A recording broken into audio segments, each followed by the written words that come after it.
Yeah, I think biggest thing is just see a group of guys playing with spirit, flying around, playing together, good structure, communication, and a bunch of guys having fun. Clark mentioned you were the green dot for the New England Patriots. So Yeah. what was that like, and what did you take from that experience kind of into your coaching experience? Yeah, it was unique. Obviously getting the call from the sideline into the helmet and relaying it to the defense. Especially as a defensive back, sometimes you find yourself downfield covering deep plays, and you got to get back to the line of scrimmage and relay the call to the D line and linebackers. But I just always prided myself in somebody that was a good communicator and somebody that can align the defense, get the checks right, different things that you have in the game plan. So I think taking that to coaching allows me to, communicate well and do those type of things.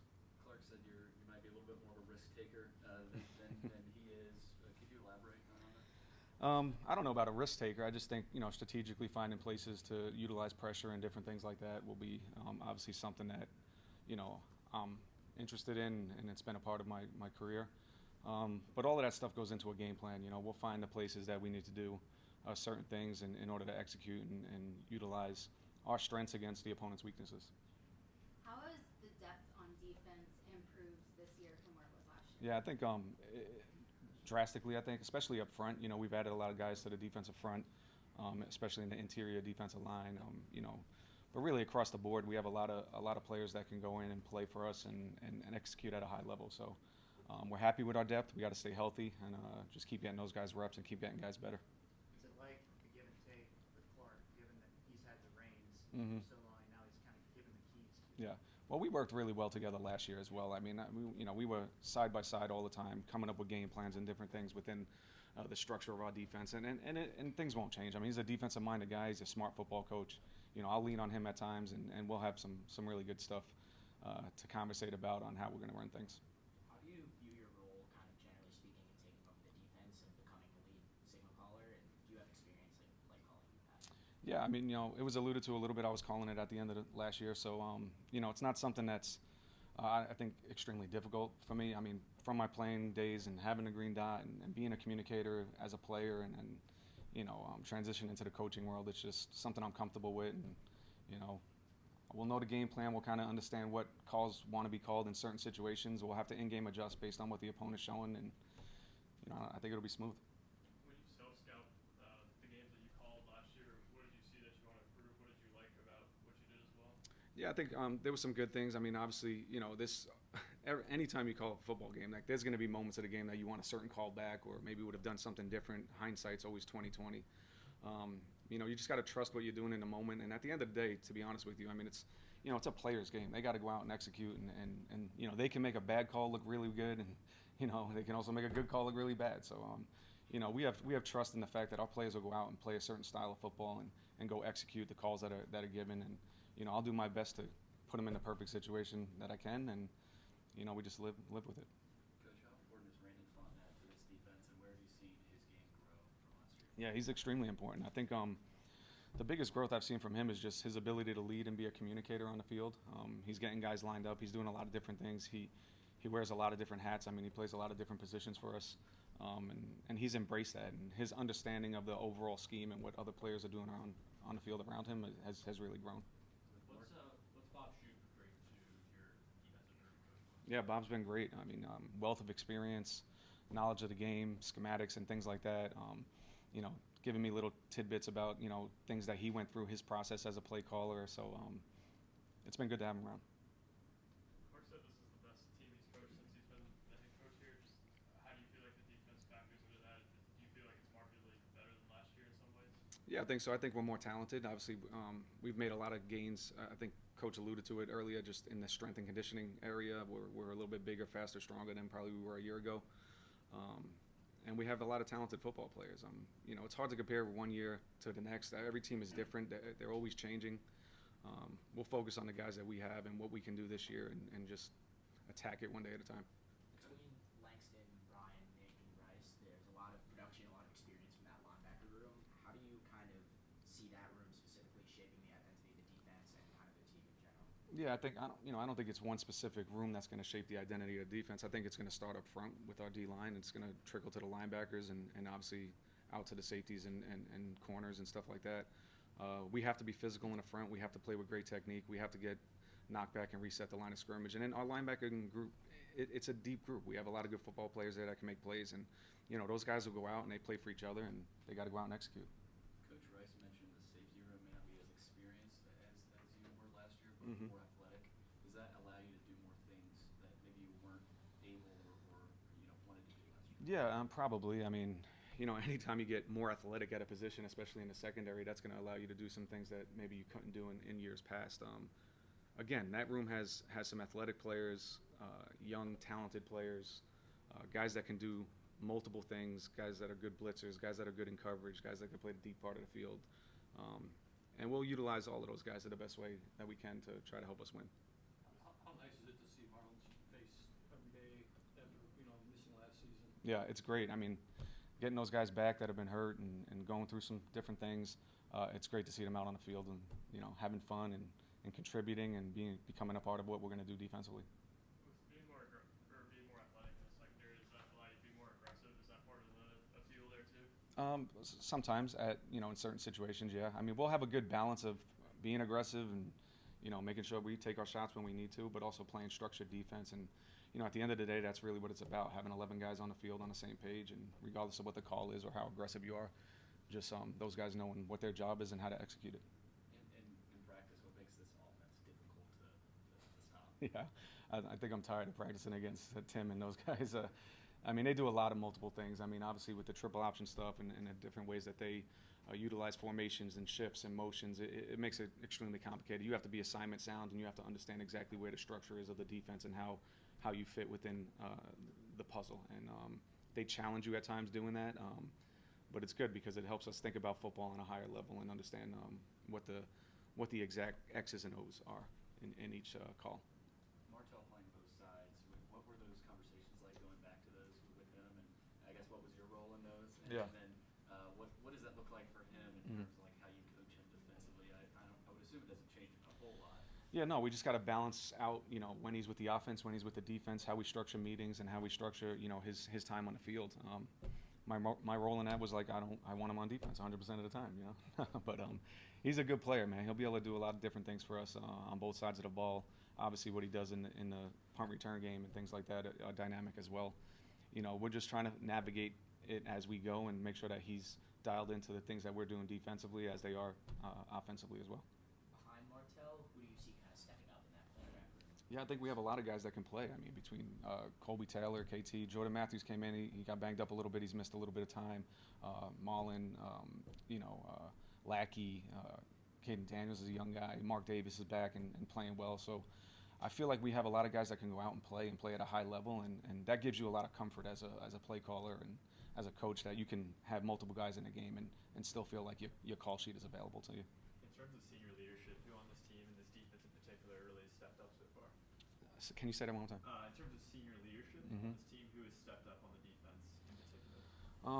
Well, I mean, Marlo Sewell, he's a natural leader for us. He was a captain last year. He's done a really good job. Issa, I think, has become a really good leader. Corday is another guy that's stepped in and been boisterous and really been a leader amongst those guys. So I think those guys are doing a great job. But across the board, we have a lot of guys, not just seniors, but younger guys that take pride in trying to be leaders, and whether that's by example or by stepping up and saying things that need to be said when accountability needs to be given. So all of our guys embrace the idea of leadership. There are some guys that have a little bit bigger voice at times, though. Talk to us a lot more than you did in your previous role. How much Belichick media training did you get when you were with Patriots? No comment. No, those were interesting. It was always, and it's just about putting the team first, and talk about the team. Don't talk about things that you can't control. And he's given me some lessons across the years, but I kind of have my own way of doing things too. During your time with New England, your defensive coordinator was Matt Patricia. What did you learn from him while you were a player there that you might have brought over to your role as a coach? Yeah, there's some schematical stuff that we did back then that'll obviously be part of my history and what I am. But the game has evolved so much since then as well. I mean, you're talking, how many years ago was that now? That was 2012. So, but he was a great coach, a great mentor for me. Somebody that I can bounce ideas off of all the time. Even as a player, with him being the coordinator, we always were constantly talking scheme and different ways to do things and trying to find, the best way to execute a defense. So He's at Ohio State now and coordinating there, and he's a guy that is extremely smart, and I'll bounce some of that stuff into our scheme and see where it correlates and how we'll use it. You talked a little bit about this earlier, but just how important is kind of that added interior defensive line depth in navigating the wear and tear season, especially with a really tough SEC physical schedule? Well, that's what it is. It's huge because every single week the teams that you're playing have massive offensive lines. They're physical football teams. You're playing a physical sport. It's done at a high level in this league. So to have drop off from the first line to the second line just makes it extremely hard to sustain against some of these teams. And now that we have the depth, you can rotate guys and feel comfortable about the idea that we can play as fast and as hard as we can play all the time because we have guys that can step in and take reps off of you. So there should never be this feeling of like I have to conserve myself because there's nobody that can go in the game and do it after me. It's like, no, let's just go play as hard as we can, and we'll rotate you and keep you fresh and be able to sustain through the year. All right, appreciate it, Coach. All right, awesome. Appreciate you guys. Yep. Thank you. What does or what would a seemingly improved wide receiver room do to sort of open up or loosen things up for your offense in general this season? Well, yeah, we lost Quincy from last year, but for the most part in Loic, we lost Quincy and Loic from last season, but have added a few guys, and I think we've added some speed, which will help in a lot of different ways in run game and pass game. But I'm cautiously optimistic about our progress that we've made up to this point. We've seen some really good things. We've got some new faces, but we just need to continue to play together so that we continue to work on getting our timing down and a great feel for each other. So that just comes with reps. So I feel like, with that receiving core, Diego's got great command with them, and so they really got to pay attention and understand what he wants. If he wants to change a route or change something, he's able to do that as we go. Tim, after a year, a season in the SEC, where are you seeing Diego maybe having a chance to improve in certain areas in his game this year? Yeah, I think that he one of his positives can sometimes be a negative too, and that's the fact that he has a great feel for knowing when he can get out of the pocket right away. And so sometimes there are times when he could stay in the pocket and go ahead and deliver the ball. And, I think that's something that he's working on and has improved on. But, again, you don't want to take that away from him because he has such a good feel for knowing when it starts getting hot in the pocket that he can move and make something happen. And like a lot of quarterbacks, when he breaks the pocket and starts moving around, then he becomes very, very dangerous, especially him because he's able to run the ball and go get yards and go get first downs as well. So that would be probably the main thing. And then, just a better understanding of everything. I think a year older and having this opportunity, he knows this is a tremendous opportunity for him. And so just continuing to operate our offense at a high level, I think, is something that he's gotten better at and continuing to work on. You've known FKM for a while, obviously, New Mexico State, but the year away, do you see that helping him at all? Like, do you feel like he grew up a little bit in that year while he was away? Yeah, I don't think there's any question. He's made a tremendous amount of progress every single year, and so when we first started, he's coming off winning the national championship at New Mexico Military, but new offense, all new terminology, all new everything really for him. So he took a good first step that first year and has just gotten better every single year. So really excited and makes us feel a lot better going into the conference that we're going into with all these tough games, having a quarterback that's got that kind of experience.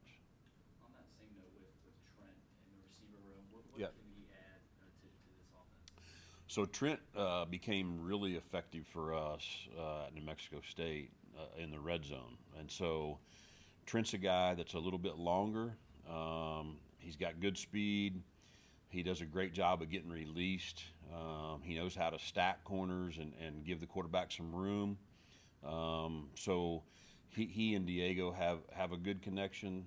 So having him here in addition to, some of the other guys will absolutely, give us another weapon that we can use. And, it's one of those things. We didn't throw the ball vertical that much last year, but I think we've got some guys now that, are a little bit more vertical threats than maybe what we even had last year. Year in, what did you learn about maybe offensively what it takes to win consistently in the SEC? Well, I think that, I think Coach Lee had said it too. I think towards the end we ran out of gas a little bit, and I think just depth at all positions, being able to try to manage how many shots Diego takes early in the season, I think super important. You want to have all your guys, and 12 games is all we're guaranteed, but 12 games is still a lot, and especially when you're playing the caliber of people that we're playing every week, week in and week out. So having that ability to play some of your twos and get some of those other guys in and having depth, I think, is so important. And we still played some really, really good games at the end of the year last year, but we were playing tremendous competition, and we were close on a couple of them, but we just didn't quite have enough firepower to finish some of those. What's the challenge in that, I guess, schematically, trying to make that all work, or giving guys rest versus, you got to do what you got to do? The good thing is in this offense, we can play a lot of different personnel groups as long as we've got everybody healthy. I mean, everybody in the country plays 11 personnel. We play 12 personnel, maybe more than some people do. We have the ability to play 13 personnel. We have the ability to play 20 personnel, 30 personnel. So we have the ability to do a lot of things, which spreads the ball around a lot. And by doing that, you're cutting down the reps maybe at some positions. I take Richie Hoskins for an example. He would go until his legs fell off. He's just going to go. And so we have to manage him. We have to make sure that he's not overdoing it. And so therefore we got to have some other receivers step up that we trust as much as we do Richie, that can get in there and play as effective as he does. So I just think trying to play more players, as long as, they've earned that trust that they're going to go in and give us quality reps. And then I think, the combination of that and then playing a lot of different personnel groups can really help you, maybe save a few reps for guys for later in the season. Where do you think Eli is in his evolution as a blocker, and how can that help as he improves there, given, it seemed like when he was off the field last year, it was pretty clear you guys were running it, or at least other teams seem to think that. Yeah, I think I think Eli may be amazed a few people with some of the things that he did, with his blocking ability last year. And then obviously part of him coming back this year was the fact that he still feels like he needs some development as a tight end. And so in all aspects, not just run blocking, but route running and all those things. And he's a tremendous athlete. He's a tremendous player. He's a tremendous person. I think given another year and going through the spring and the summer and just super excited about, number one, having him back because he's such a good person, but his athleticism speaks for itself. And I think another year of, working with our tight end coaches will just help him that much more, in his overall game. You've seen him transition from quarterback to tight end. Yeah. How difficult is that to do? I know being a quarterback probably gives him a little bit of advantage playing other positions, but it seems like that would be an incredibly difficult thing to do, to learn a whole new position like that. That just goes to show you how smart Eli is. And so he's extremely smart. And so when we were at New Mexico State, we didn't have the luxury of sending him to the tight end coach as well. I mean, we just kept him in the quarterback room with us because he was still a backup quarterback for us. So we needed to have him with us at all times. So he really played that first year just listening to the quarterback or listening to us talk to the quarterbacks about what we're doing and the routes, and then he'd go out of practice and practice that, but he didn't really get a chance to sit in meeting rooms with the tight end coaches and stuff. So we got two really talented young tight end coaches here that do a great job with him, and then on top of his knowledge of the game and his intelligence, really will allow him to play at a really high level. And so, again, another year of growth for him, I think, is going to be, make it, we just need to keep him healthy and can keep him fresh. But I think another year is really going to, benefit him. Tight end room is a little banged up, obviously, right now. Yeah. We talked about after the scrimmage how important tight ends are in this offense. Yeah. How do you feel about their health and whether or not they'll be back? Well, I think we'll have them all back. They've missed a little practice, but again, if you have somebody that misses a lot of practice and they really require a lot of reps to learn, that would be one thing. But Eli and Cole, for sure are guys that have played a lot of football and are very, very intelligent. And so that gives me a little bit of comfort knowing that even though they haven't practiced as much as we would like them to, they're really sharp and they stay into it. They're at practice. They're paying attention. They know what to do. And again, they'll have to get accustomed to the physical part of the game when they get back. But mentally, they'll be sharp. What do you expect from Colin Young? What do I expect from MK? So, he's got to knock the rust off a little bit because he didn't play for a little while. But he's a